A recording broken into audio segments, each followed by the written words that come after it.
Hi Leute, willkommen zu Dragomir Baut. Ich bin der Dirk und auf meinem Kanal dreht sich alles rund um den Labwaffenbau. Jetzt geht es weiter mit dem Katana-Bau.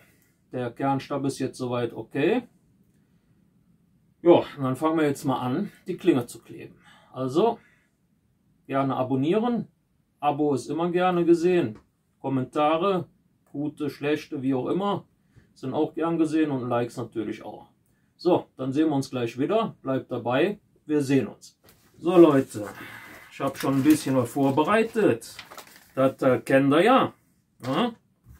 Der Kernstab, den hatte ich noch ein bisschen liegen gelassen. Der ist auch in Form geblieben. Sieht gut aus. Habe noch ein bisschen an den Ecken, also an den Enden noch was abgesägt. Weil das ein bisschen überstand, ein klein wenig. Soll ja alles vernünftig sein. So. Schauen wir mal. So. Dann habe ich einen weißen Marker. Edding, weil ich habe eine schwarze Matte genommen, damit man das mit dem Sandwich besser sieht. Ich hoffe, das kann man so sehen. Ich habe 2x6er Matte genommen und die Mitte aus einer 10er Matte. Allerdings halt, wie gesagt, eine schwarze. Dann gehen wir jetzt mal hin, legen den Kernstab, obwohl den Kernstab brauchen wir eigentlich gar nicht auflegen. Wir haben hier die Schablone.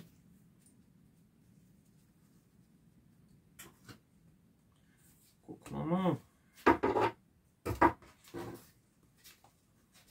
Okay, ist nicht so 100%ig so geworden, aber naja gut. Oder habe ich jetzt die falsche Seite genommen? Ah, Leute, ich hatte die falsche Seite genommen, so wie das aussieht. Ja, jetzt sieht es gut aus. Klein bisschen hätte vorne noch gekonnt, aber naja, gut. So, dann legen wir den jetzt einfach mal hier so drauf. Kann man die Schablone runter machen. Dann gehen wir hin, weil mit dem weißen Marker sieht man das auf der schwarzen Matte wesentlich besser wie mit einem Kugelschreiber oder ähnlichem.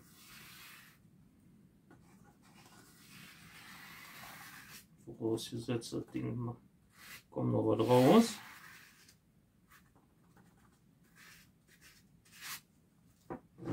So, das ist jetzt nicht ganz perfekt, aber so sieht es jetzt aus. Dann gehen wir jetzt hin, nehmen wir den Cutter, schneiden wir hier ein bisschen ein. Und dann schneiden wir das Ganze von dem Kernstab aus.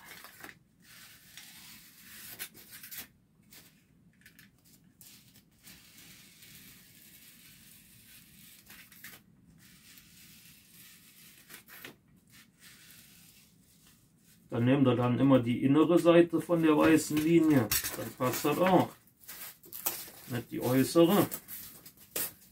So, das behalten wir auch mal. Die Dinger kann man immer gut gebrauchen. Habt ihr ja schon in anderen Videos, glaube ich, auch schon gesehen. Ne? So, dann hier mal hin und kleben den Kernstab ein.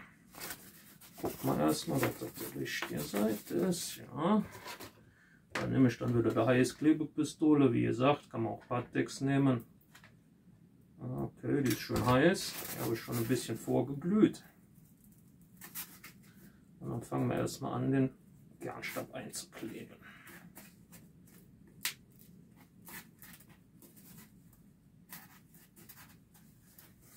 So, gehen wir wieder hin, machen wir wieder immer so oben ein Stück, unten ein Stück. Ihr könnt natürlich auch die ganze erstmal oben oder unten machen, aber das ist eure Sache. Im Endeffekt müsst ihr den ja nur einkleben. Wie gesagt, könnt ihr mit Pattex machen, ich mache es mal wieder mit Heißkleber.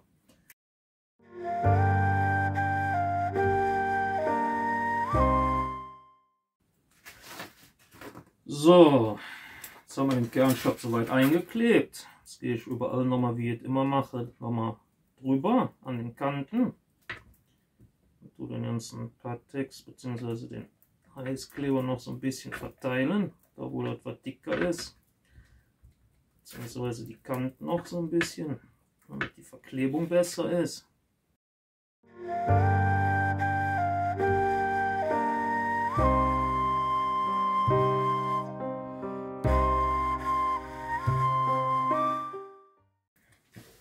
So Leute, damit wird der Kernstab jetzt erstmal soweit eingeklebt. Also auf jeden Fall die Klinge. Ne? Kann natürlich sein, dass der Griff ein bisschen lang geworden ist. Aber ich denke mal, das wird schon so okay sein nachher. Naja, mal gucken. Hoffe, das sieht nachher gut aus. So, wie gesagt, die Klinge ist natürlich jetzt auch erstmal noch ein bisschen breiter, wie sie vorher sein sollte. Muss ich dann gucken, wie ich das nachher am besten mache. Wird auf jeden Fall noch ein bisschen eleganter werden. Ne? So, dann kommt vorne noch der Spitzenschutz rein. So Leute, ich habe jetzt 2 Lederstücke ausgeschnitten. Dann gehen wir mal hin. Gucken mal.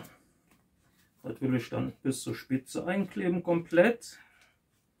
Und da das als schwarz ist, machen wir einfach noch ein paar Linien. Nehmen dann quasi oben die Kante erstmal, obwohl das wird ja nachher noch was eleganter werden, aber das ist jetzt erstmal ja. Damit da auf jeden Fall genug Leder ist. Wie ihr seht, ja, das wird noch ein gutes Stück werden. Da kann nichts passieren. So, da gehen wir wieder hin, machen wir da was großzügiger drauf. Da klebe ich wieder nur von der einen Seite, weil das Leder sich ja voll saugt. Deshalb wieder ruhig was großzügiger. Auch ein bisschen mehr wie die Linie. Ein paar Millimeter. So. Und der Restleder, der danach jetzt zu viel ist, den schneiden wir dann einfach ab, wenn er trocken ist. So, machen wir auf der Seite und auf der anderen Seite auch. Könnt natürlich vorher schon hingehen und ungefähr auf die Größe schneiden. Aber das mache ich jetzt mal nicht, bin einfach zu faul dafür. So. Wie gesagt, ordentlich drauf. Und da wieder oben, Oberseite als Kante, wo er dann anlegt. Und dann einfach vernünftig drauf drücken. Gucken, dass das sich gut voll saugt.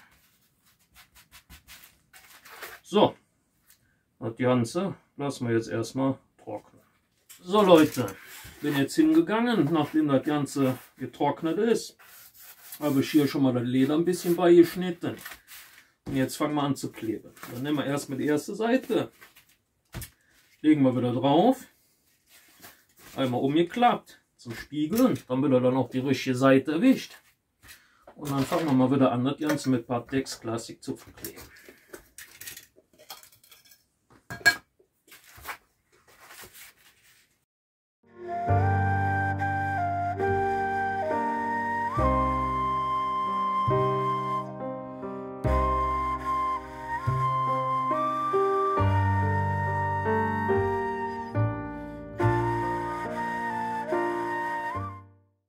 So Leute, das Ganze lassen wir jetzt erstmal wieder antrocknen. Wie ihr gesehen habt, habe ich jetzt hier relativ dick drauf gemacht, ja, damit das nachher auch gut klebt.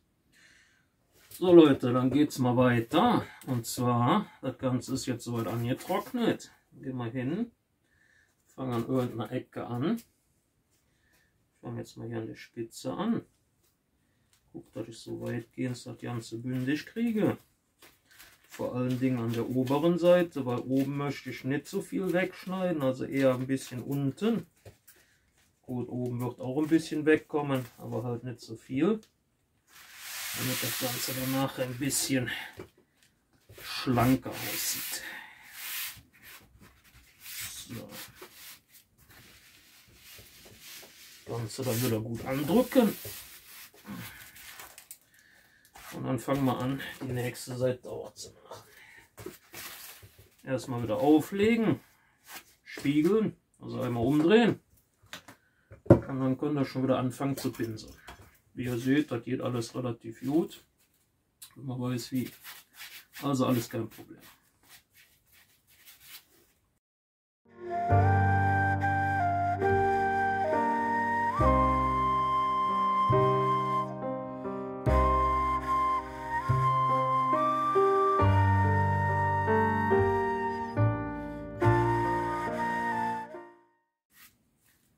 So, das Ganze lassen wir jetzt wieder antrocknen. So Leute, das Ganze ist jetzt wieder angetrocknet. Dann gehe ich wieder hin, lege das mal andersrum. Und guck, dass ich hier oben die Spitze erwische. Und dann drücke ich das so ein bisschen mit der Fingerführung schon mal so leicht an.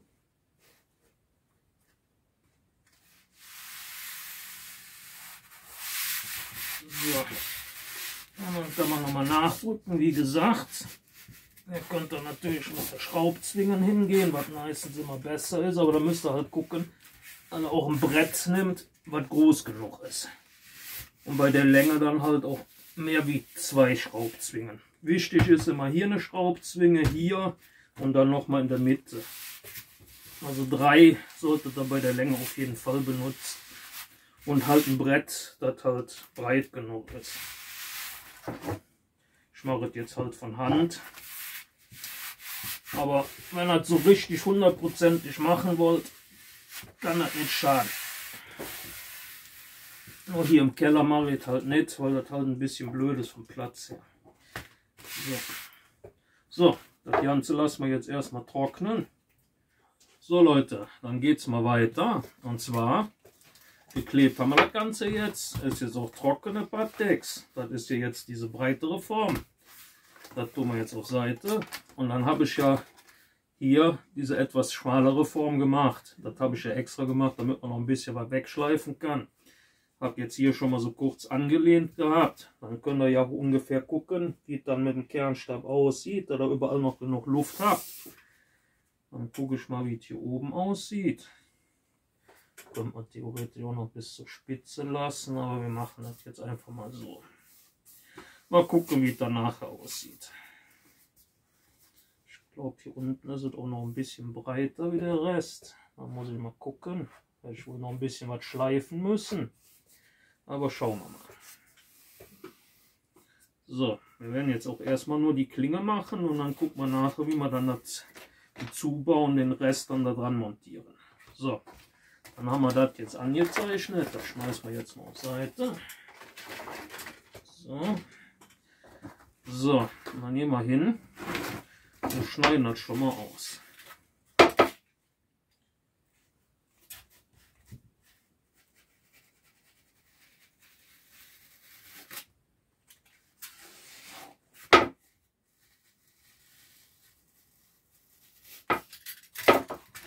Ich mache jetzt nicht so ganz genau, weil ich dann nachher noch so ein bisschen was nachschleifen will.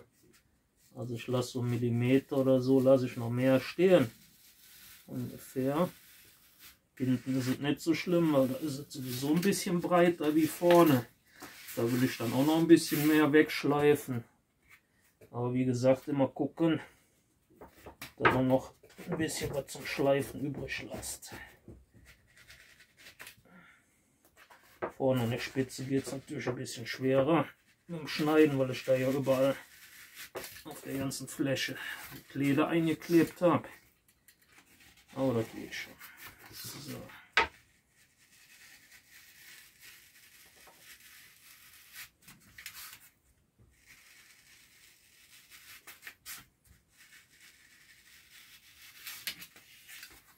So, man sieht das Ganze schon mal ein bisschen. Gut, jetzt haben wir hier so einen kleinen Knick, aber das ist wie gesagt nicht schlimm. Ihr seht ja, da kann man noch ein bisschen was abschneiden.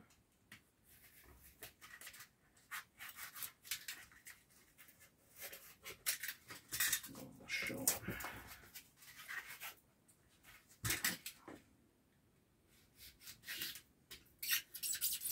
Arbeit machen wir dann später noch. So, wie gesagt, das ist ja jetzt hier noch ein bisschen dicker, dann können wir noch so ein bisschen schleifen. Also hier die Ecke macht jetzt nichts aus. Wichtigste ist jetzt schon mal hier unten, das sieht schon mal gut aus. Also wesentlich besser wie das hier. Da muss ich noch gucken, vielleicht muss ich auch die Schablone noch mal ein bisschen umändern. Auf jeden Fall machen wir jetzt erstmal die Klinge, dass wir das vernünftig schleifen und anschließend der Griff. Ich hoffe nur, dass der nicht wirklich zu lang geraten ist. Ich glaube, die Klinge hätte ich vielleicht noch so 10 cm länger machen können, aber naja gut. War jetzt der erste Versuch, ich hätte vielleicht noch ein bisschen mehr messen sollen. Naja gut, kann man jetzt nicht mehr ändern. Beziehungsweise ich könnte noch ein Stück dran setzen, aber dann lassen wir jetzt erstmal. So, dann schleifen wir das Ganze jetzt erstmal ein bisschen.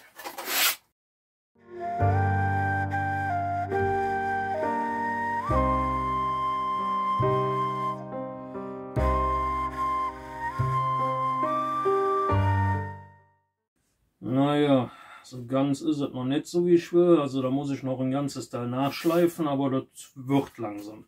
Dann sehen wir uns dann wieder, sobald ich das mal so weit geschliffen habe, dass es mir gefällt. Also bis später.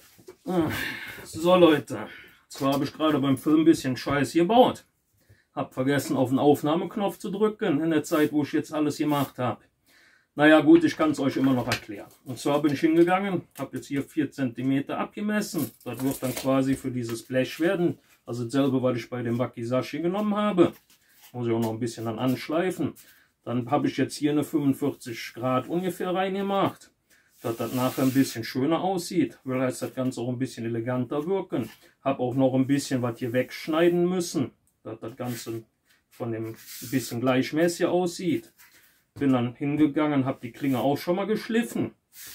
Soweit. Ne? Muss noch ein paar Stellen nacharbeiten, wie ich vorhin schon erklärt hatte, ohne dass die Kamera halt am Laufen war. Durch das Schwarz und Weiß kann man dann hier schön sehen, wo es noch nicht so ganz gleichmäßig von der Dicke ist. Also ne, von diesem Schwarzen zum Weißen. Da werde ich dann halt noch mal ein bisschen nachschleifen müssen, aber so zum Weiterarbeiten ist es schon mal okay. Dann werde ich jetzt eine Zuba machen. Da bin ich mir noch nicht so ganz sicher, wie die aussehen wird. Ich habe zwar schon so 1, 2 Sachen im Kopf, aber da muss ich halt noch gucken, wie das dann nachher aussieht. Dann kommt die Zuba ran und anschließend der Griff mit Knauf. Na? So, das ist dann soweit. Entschuldigung, dass ihr da ein bisschen was verpasst habt. Beim Schneiden bin ich halt wieder hingegangen, habe dann wie hier wieder so 45 Grad gemacht, also wieder so einen Streifen abgeschnitten, dann ein bisschen mehr. Und den Rest dann halt geschliffen. Also im Endeffekt habt ihr nur ein bisschen Schneiden und Schleifen verpasst. Ich hoffe, ihr verzeiht mir. So Leute, ich habe schon mal wieder ein bisschen was vorgearbeitet. Und zwar müssen ja das ganze Teil, muss ja noch eine Zuba drauf. Jetzt habe ich erstmal, bin ich hingegangen, habe erstmal einen Kreis genommen. Waren 6 cm. Habe dann den Kernstab so weit aus, dass man das von hinten drauf stecken kann. Wie ihr seht, sieht irgendwie schon scheiße aus. Ne? Bin dann hingegangen, habe das Ganze noch ein bisschen was verlängert, nach unten hin. Und schon sieht es wesentlich besser aus. Steckt das Ganze schon mal das Richtige drauf. Ja, also ich hoffe, das kann man jetzt sehen. Ne? Und das sieht schon deutlich besser aus. So, dann gehen wir hin. Lassen wir das Ding direkt mal drauf. Oder ne, lassen wir noch ab, weil ich muss den Kernstab noch ein Stück kürzen. Dafür habe ich die Matten schon mal ausgeschnitten. Aber ich muss da erst noch ein bisschen was absägen, sehe ich gerade. Hätte ich fast vergessen. Und zwar hatte ich schon mal eine Linie hier gemacht, damit das von der Länge so wird, wie es sein soll. Der Griff ist nämlich ein bisschen lang geworden. Also das Stück hier, das muss jetzt runter. Ja, dann säge ich das Ding jetzt erstmal ab und dann sehen wir uns dann gleich wieder, wenn ich das abgesägt habe.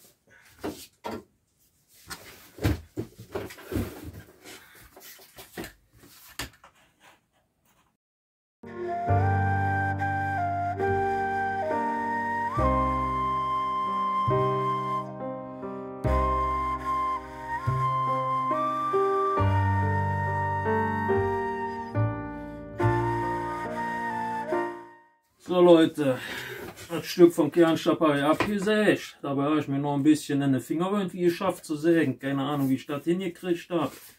Aber sowas habe ich halt auch noch nie geschafft. Aber naja, gut.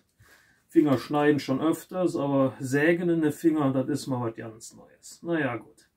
So, dann machen wir einfach mal ein bisschen Kleber hier an die Klinge. Und drücken das Ganze dran.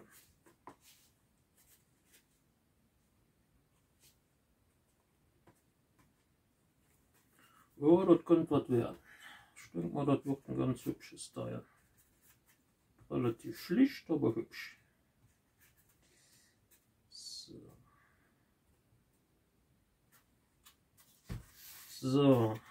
lassen wir noch ein bisschen trocknen das Ganze. Dann nehmen wir die Zehnermatte und einen weißen Stift. Am besten natürlich, wenn ich hier irgendwas Höheres hätte. Ja. Naja gut, vielleicht hätte ich das mit dem Dings noch nicht machen sollen. Versuchen wir jetzt mal. irgendwie anders. Ah, wir haben doch noch den Eisenklotz hier. So. Moment, Leute. Da müssen wir wieder ein bisschen improvisieren. Und zwar, dass das Ganze ein bisschen höher kommt. Und super. So. Dann gehen wir hin. Gucken wir mal. So, Griff. Den machen wir später sowieso ein bisschen schmaler, aber dass das Ganze so halbwegs passt von der Optik her. Hier oben ist ein bisschen mehr. So. Dafür nehme ich jetzt halt einen weißen Edding. Kann man dann halt auch besser sehen. Das Ganze machen wir so ein bisschen die Länge ungefähr. So. Cuttermesser. Schneiden das Ganze hier erstmal ab. Ups. Dann machen wir hier noch einen Schnitt. Und hier schneiden wir das Ganze noch raus.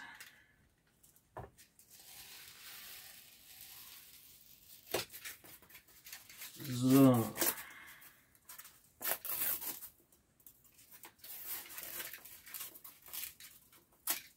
So. Damit hätten wir das Ganze hier schon mal wieder. Dann fangen wir wieder an, hier oben anzukleben.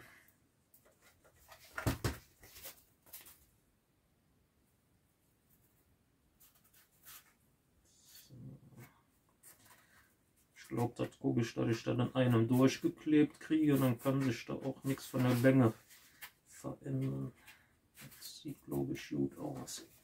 Machen wir oben noch ein bisschen glatt.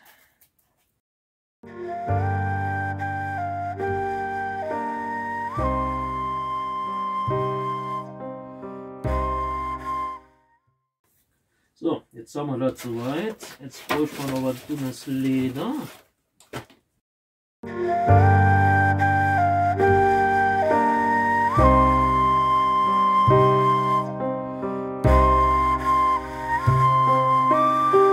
So, dann müssen wir quasi jetzt noch das hier drauf kleben. Das mache ich allerdings dann mit Pattex. Mir ist nämlich gerade so aufgefallen, die Dose habe ich oben stehen. Aber das ist jetzt nicht schlimm. Ja. Und dann können wir das Ganze schon mal in Form schleifen. Dann sehen wir uns dann wieder, wenn ich die zwei Seiten oben und unten angeklebt habe. So Leute, ich habe ein bisschen vorgearbeitet, damit das Video nicht wieder total lang wird. Und zwar hatte ich das ja drauf geklebt. Habe hier noch ein bisschen was gekürzt. Das noch hier, seht ihr hier vom Leder her. Habe jetzt schon mal so 45 Grad reingemacht. Den Griff auch noch ein bisschen, also hier noch ein bisschen runtergeschnitten, damit das besser zu greifen ist. Und werde das Ganze jetzt noch so ein bisschen oval machen. Also, ne? Und dann gucken wir mal, wie es dann aussieht.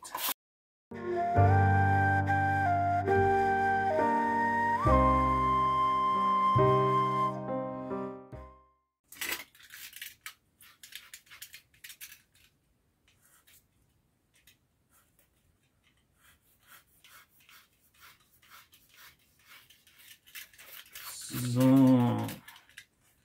Und noch ein bisschen Leder hier, das noch ein bisschen übersteht vom Spitzenschutz.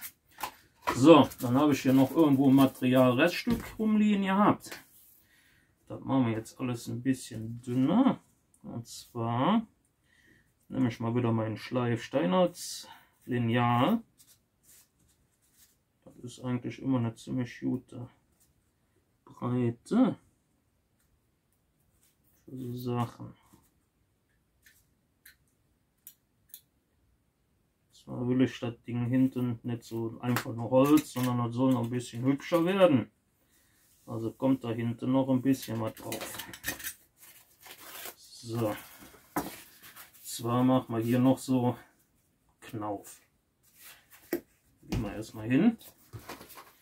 Dann haben wir wieder die Heißklebepistole. Das geht damit relativ schnell. Machen wir hier an der Seite. Erstmal wieder so ein kleines Stück. Könnt ihr hingehen, legt das einmal rund, macht einfach eine Linie. Das könnt ihr so machen oder macht halt einfach hier drauf. Also das könnt ihr machen, wie ihr das meint. So. Nicht so dick drauf, sonst quillt das nachher wieder überall drüber raus. Also könnt ihr etwas dünner drauf machen. So, das ist wieder ein gutes Stück. Dann gehen wir wieder hin. Dann machen wir wieder, ja, das ist so schon ein bisschen schief. Naja, gut. Machen wir einen geraden Schnitt. Zack. Dann gehen wir hin, dann machen wir hier eine Linie. Und hier, also, na. Und dann können wir dann hingehen. Legt das so drüber.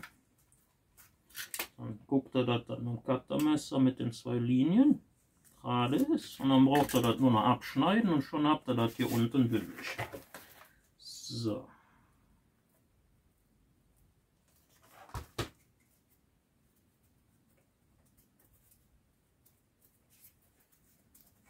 Ganze vernünftig andrücken. So. In der Zwischenzeit, wo das jetzt bald abkühlt, gehen wir hin. Weil das Ganze, das soll jetzt auch noch ein bisschen Gewicht kriegen. Ich mache jetzt hier einfach mal mit dem Schleifstein so eine Linie. Dann weiß ich nachher, wie ich das einschneiden soll. Jo, wie lange machen wir das Ganze? Das kann schon ein bisschen Gewicht vertragen.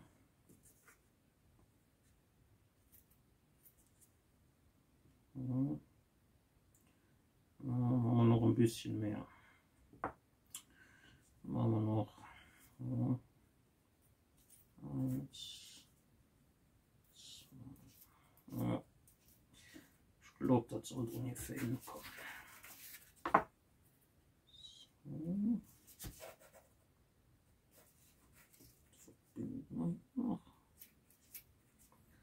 So, dann hätten wir jetzt quasi, da kommt dann das Bleiband rein.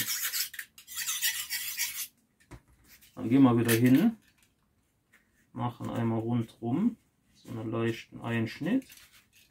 Muss nicht allzu tief sein, so ein paar Millimeter nur. Schneiden das dann im Dreieck da wieder raus.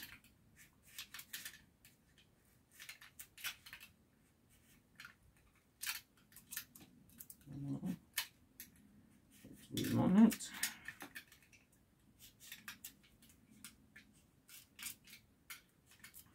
So, dasselbe machen wir da auch nochmal.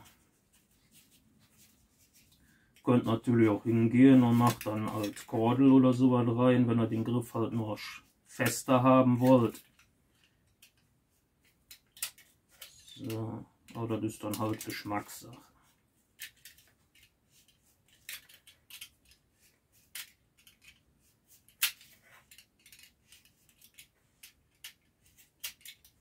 So, dann haben wir jetzt das Stück quasi, wo dann das Bleiband rankommt.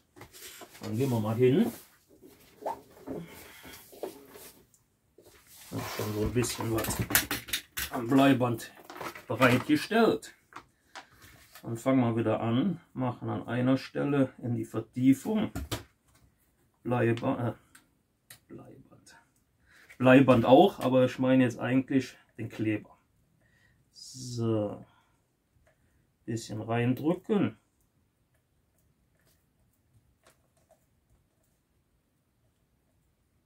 Lass das Ganze dann so ein bisschen antrocknen bzw. abkühlen.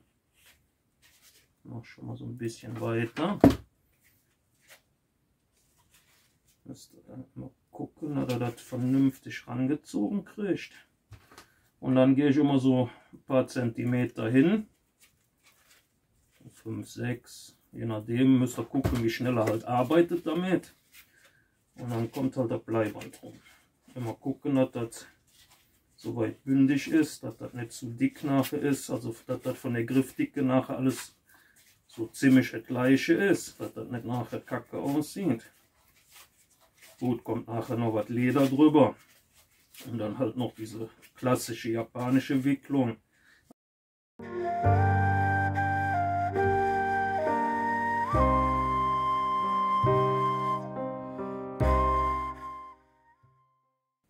So, das Ganze lassen wir jetzt noch ein bisschen abkühlen.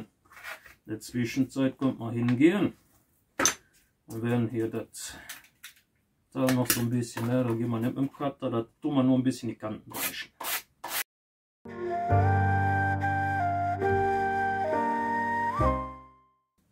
So Leute, dann gucken wir mal.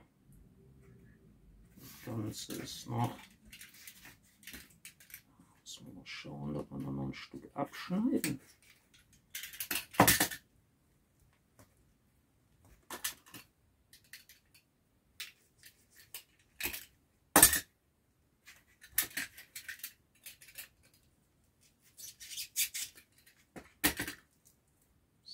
So, schon sieht das hier der Übergang besser aus. Da kann man noch ein bisschen Heißkleber.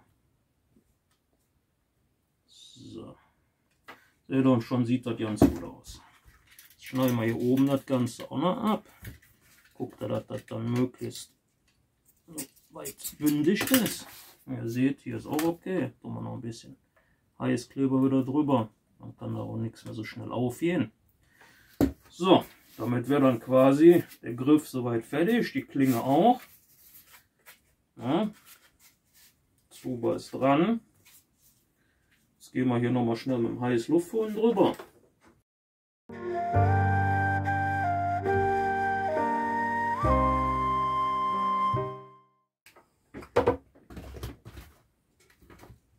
So Leute, ich denke mal, ne?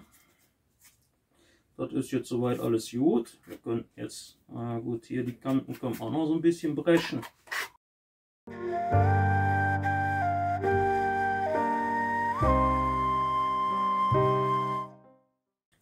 So.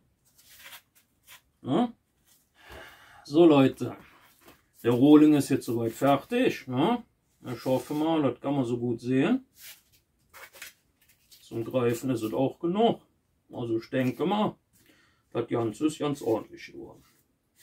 Das war es dann erstmal mit dem zweiten Teil. Im dritten Teil werde ich dann das Ganze farbgebungsmäßig machen. Noch ein bisschen aufhübschen, damit noch ein paar Verzierungen drauf kriegt. Dann hoffe ich mal, der zweite Teil zum Katana-Bau hat euch gefallen.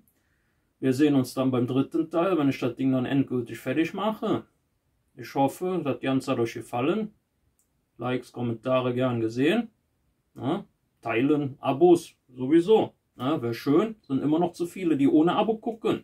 Also Leute, wenn ihr nichts verpassen wollt, abonnieren nicht vergessen. Dann sehen wir uns beim dritten Teil. Ich hoffe, das hat euch gefallen. Wir sehen uns.